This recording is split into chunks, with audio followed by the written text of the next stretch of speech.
ମାନସ ଆମେ ବର୍ତ୍ତମାନ ନିମାପଡ଼ା ବୈଜାସ୍କ ପୁରୁଣା କ୍ୟାମ୍ପସରେ ବସିଛୁ ଯେଉଁଠିକି ଏହା ପଛପଟେ ଆମର ଚକବନ୍ଦୀ ଅଫିସ୍ ନୂଆ କାମ ହୋଇଛି ଯେଉଁଠିକି ନିମାପଡ଼ା ଯେଉଁ ଚକବନ୍ଦୀ ସମସ୍ୟା ଥିଲା ସେ ବିଷୟରେ ଏଠି ଅଫିସ୍ ଆସିଥିଲା।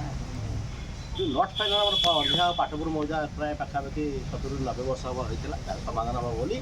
ଡେପୁଟି ସିଏମ୍ ଯେତେବେଳେ ପ୍ରଭାତୀ ପ୍ରଣବ ହେଲେ ସେ କହିଲେ ଆମେ ଏହାର ସମାଧାନ କରିକି ଆମେ ମଧ୍ୟ ସ୍ୱାଗତ ଯୋଗ୍ୟ କଥାବାର୍ତ୍ତା ହେଇଥିଲେ। ତୋର ମନେ ଥିବ ଆମେ ଯେତେବେଳେ ବିଜେପିରେ ଥିଲେ ମୁଁ ଯେତେବେଳେ ମଣ୍ଡଳ ସଭାପତି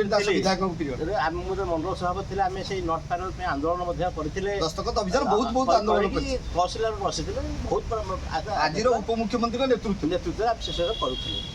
କିନ୍ତୁ ଗୋଟିଏ କଥା ମୁଁ ଦେଖିବାକୁ ଚାହୁଁଛି ପାଉଛି ବର୍ତ୍ତମାନ ୟା ପ୍ରତି କାମ ଆରମ୍ଭ ହେଇଗଲା। କାମ ଆରମ୍ଭ ହେଇଗଲା ପରେ ସେତେବେଳେ ଯେଉଁ ଭଳିଆ ଗହଳି ଚାଲିଲା ଲୋକମାନେ ପୁରା ଅତ୍ୟବଶ୍ୟକ ହେଇଗଲା ଆକ୍ଚୁଆଲି ନଟ୍ ଫାଇନାଲ୍ଟା ଫାଇନାଲ୍ ହେଇଯିବ ଆମେ ପଟା ମିଳିଗଲେ ଆମେ ଆଗକୁ କିଛି ସବୁ କିଛି କରିପାରିବୁ କିନ୍ତୁ କିଛି ତ ହେଇପାରିଲାନି। ୟା ଭିତରେ କାମ ବି ମଧ୍ୟ କିଛି ହେଇଛି।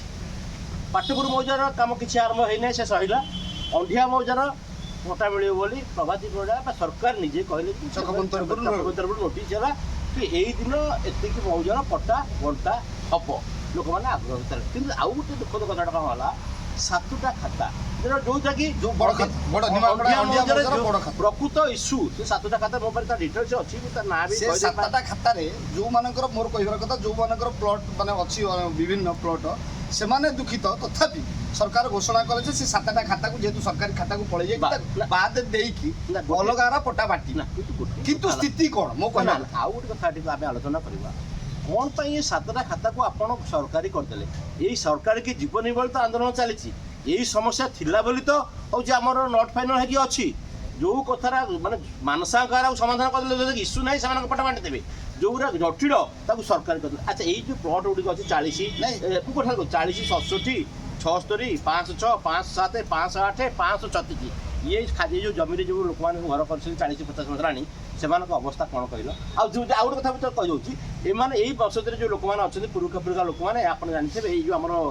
ମହାଦେବ ମନ୍ଦିର ନଈସପଟେ କ'ଣ ସେଟା ହେଉଛି ସିଦ୍ଧେଶ୍ୱର ମହାଦେବ ମନ୍ଦିରରେ ମିଟିଂ ମଧ୍ୟ କରିଥିଲେ ଚିଠି ଅନେକ ଥର ଦେଇଛନ୍ତି କିନ୍ତୁ ରେଜଲ୍ଟ କିଛି ହେଲା ନାହିଁ। ଇଏ ଗୋଟେ କ୍ଷୋଭ ହେଇକି ନିଆପଡ଼ାବାସୀ ଅଛନ୍ତି। ଆଉ ଗୋଟିଏ କଥା ହେଲା କ'ଣ ଏଇ ଯେଉଁ ଡେଟ୍ ଦେଇସାରିଲା ପରେ ବାରମ୍ବାର ଡେଟ୍ ଦେଇସାରିଲା ପରେ କିନ୍ତୁ ପାଟା ବାଣ୍ଟୁ ନାହାନ୍ତି। ସେ କଥାଟା ଦିଲ୍ଲୀପ ଭାଇ ଆମେ ନିଜେ ଜାଣିଛେ ଯେତେବେଳେ ସମୀର ଦାସଙ୍କ ବିଧାୟକ ପିରିୟଡ଼ରେ ଏଇ ଯେଉଁ ନଟ୍ ଫାଇନାଲ୍ ପାଟପୁର ଅଣ୍ଡିଆ ମୌଜାକୁ ଆମେ ଅନେକ ଆନ୍ଦୋଳନ କରିଛେ ଉପମୁଖ୍ୟମନ୍ତ୍ରୀ ଆଜିର ତାଙ୍କ ନେତୃତ୍ୱରେ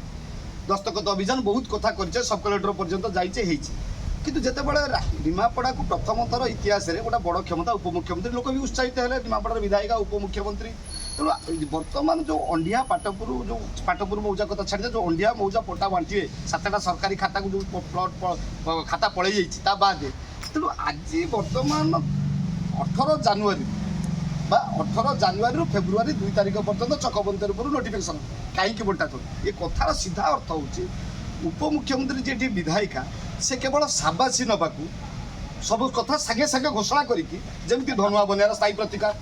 ସାଙ୍ଗେ ସାଙ୍ଗେ ପ୍ରଚାର ପ୍ରସାର ଘୋଷଣା ହଉ କୁଶଭଦ୍ରାରେ ପାଣି ଆସୁନି କୁଶଭଦ୍ରାରେ ପାଣି ସେଠିକି ପହଞ୍ଚିଗଲା କୁଶଭଦ୍ରା ଯେଉଁଟା ନିମାପଡ଼ାର ଦୁଃଖ କୁଶଭଦ୍ରା ଆଜି ତା କେଉଁ ଅବସ୍ଥାରେ ଜର୍ଜରିତ ହୋଇ ପଡ଼ିଛି ନିମାପଡ଼ା ଲୋକ। ଆଉଠୁ ସବୁଠୁ ବଡ଼ କଥା ଟ୍ରେନ୍ ନିମାପଡ଼ାକୁ ସେତିକି ରେଳ ଗଡ଼ିବ ମାନେ ରେଳ ଧକ୍କା ହେଇଯିବ ସେଇଭଳି ଅବସ୍ଥା ଏମିତି କଲେ ବାଜା ବାଣ ଫୁଟେଇ ନାଚିଲେ ଆମେ ମନା ନାହିଁ। ଯଦି ତୁମେ ସାବାସୀ ନେବ ତାହେଲେ ସମାଲୋଚନା ଯଦି ତୁମେ କାର୍ଯ୍ୟ କରିପାରୁନ ନା ଇଏ ଠିକ୍ ଅଛି ଡେଭଲପମେଣ୍ଟ ଗୋଟେ ଦିଲ୍ଲୀପ ଭାଇ ଗୋଟେ ବଡ଼ କଥା ହେଉଛି ଦୃଢ଼ ଇଚ୍ଛା ଶକ୍ତି ଦରକାର ନା ସେ ଦୃଢ଼ ଇଚ୍ଛା ଶକ୍ତି ଅଛି ସେମାନେ ଏଡ଼େ ବଡ଼ କ୍ଷମତା ଥାଇ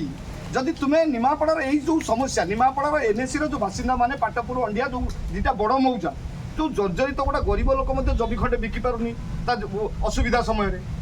କିନ୍ତୁ ଏଇ ଯେଉଁ ସମସ୍ୟା ଲାଗିକି ରହିଛି ନିଜେ ଉପମୁଖ୍ୟମନ୍ତ୍ରୀ ଏ କଥାକୁ ସମୀର ଦାସଙ୍କ ବିଧାୟକ ପରିଡ଼ା ନେଇ ରାଜନୀତି କରୁଥିଲେ। ଆଜିକା ଦିନରେ 21-22 ମାସ ଆଉ 2 ମାସରେ 2 ବର୍ଷ ପୂରିବ ଏ ସରକାର କେବଳ ଲୋକ ଦେଖାଇବା ଭାବେ କେବଳ ନିର୍ବାଚନ ଇଏ କୋଉଠି ଉତ୍କର୍ଷ ନିମାପଡ଼ା ଗଠନ କରିବେ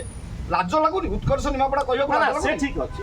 ମାନେ ଆପଣମାନେ ବହୁତ ପ୍ରୋଜେକ୍ଟ ଆଣୁଛନ୍ତି ୱେଲକମ୍ କିନ୍ତୁ ପ୍ରୋଜେକ୍ଟର କାମ ହେବା ଦରକାର। ଖାଲି ମିଛ ବାହାରେ ଇଲେକ୍ସନ୍ ପୂର୍ବରୁ ସେ କହିଲେ କ'ଣ ନିଜେ କହିଲେ ଗଭର୍ଣ୍ଣମେଣ୍ଟ କ'ଣ କହିଲା ସେମାନେ ଇସ୍ତାହାର ଦେଲେ ଆମେ ସୁଭଦ୍ରାରେ 50,000 ଟଙ୍କା ଆଟ୍ ଏ ଟାଇମ୍ ଦେବୁ କିନ୍ତୁ 5,000 ଟଙ୍କା ଲେଖା ଦେଲେ ସମସ୍ତଙ୍କୁ ଦେଲେନି ଏବଂ ସେଇଟା ବର୍ତ୍ତମାନ ସେ ସରକାରର ସୁଭଦ୍ରା ହିଁ ଗୋଟେ ବର୍ତ୍ତମାନ ମେନ୍ ଟପିକ୍ ଅଛି ଏଜେଣ୍ଡା ତାକୁ ହିଁ ଧରିକି ଦିନ ରାତି 24 ଘଣ୍ଟା ସୁଭଦ୍ରା ସିଏ ଗଲା ଧର୍ମେନ୍ଦ୍ର ପ୍ରଧାନ କହିଲେ 300 ୟୁନିଟ୍ ଆମେ ମାଗଣା ଦେବୁ ସିଏ ଗଲା ମଦ ଆମେ ବନ୍ଦ ଦେବୁ ସିଏ ଗଲା ଧାନ ମଣ୍ଡିରେ କହିଥିଲେ କଟନୀ ଛଟନୀ ପୁରା ଏଇ ସରକାର 5 କିଲୋ ବିଜେଡି ସରକାରକୁ କାଉଣ୍ଟର ଅନେକ କଥା ବାହାରିବ 5 କିଲୋ 14 କିଲୋ ଆମେ ବର୍ତ୍ତମାନ ନିମାପଡ଼ା ପଳେଇ ଆସିବ। ନିମାପଡ଼ାରେ ମ୍ୟାଡମ୍ ଡିସିଏମ୍ ଅଛନ୍ତି ବହୁତ କିଛି କରିବେ ওয়েলকম আমি মধ্যে ওয়েলকম করছি নিরাপদ ডেভেলপ দরকার স্বাভাবিক কথা ওয়ার जोड़ा मुख्य समस्या ସେଇଟାକୁ ଆପଣ ବାରମ୍ବାର ଡେଟ୍ ଦଉଛନ୍ତି ଏବଂ କ'ଣ ପାଇଁ ପଟ୍ଟା ବାଣ୍ଟୁନାହାନ୍ତି ତାର ଉତ୍ତର ଦେବେ କି ଫଟୋ ଉଠା ଭିଡିଓ କରିକି କେବଳ ସୀମିତ ନା, ଅଛି ଠିକ ଅଛି, ଫଟୋ ହଉ, ଇଏ ନାଟକ ଡବଲ ହଉ, ଇଞ୍ଜିନ କିଛି ସରକାର ଏଠି ଯେ ଉପମୁଖ୍ୟମନ୍ତ୍ରୀ ଫଟୋ ଉଠେଇବା ଆଉ ଭିଡିଓ କରିକି ତୁରନ୍ତ ସାବାସୀ ନେବାରେ ଏ ମାହିର ତେଣୁ ଆମେ ଏଭଳି କାର୍ଯ୍ୟକୁ ଦୃଢ଼ ନିନ୍ଦା କରୁଛୁ ଆମେ ଦାବି କରୁଛୁ ପାଟପୁର ଅଣ୍ଡିଆ ମୌଜାରେ ଯାହା ନିଜେ ଉପମୁଖ୍ୟମନ୍ତ୍ରୀ ଚକବନ୍ତୀ ତରଫରୁ କୁହାଯାଇଥିଲା ଆକୁ ତୁରନ୍ତ ସମାଧାନ କରନ୍ତୁ ନାହିଁ ତ ଦୁର୍ବାର ଆନ୍ଦୋଳନ କରାଯିବ ଜୟ ଜଗନ୍ନାଥ।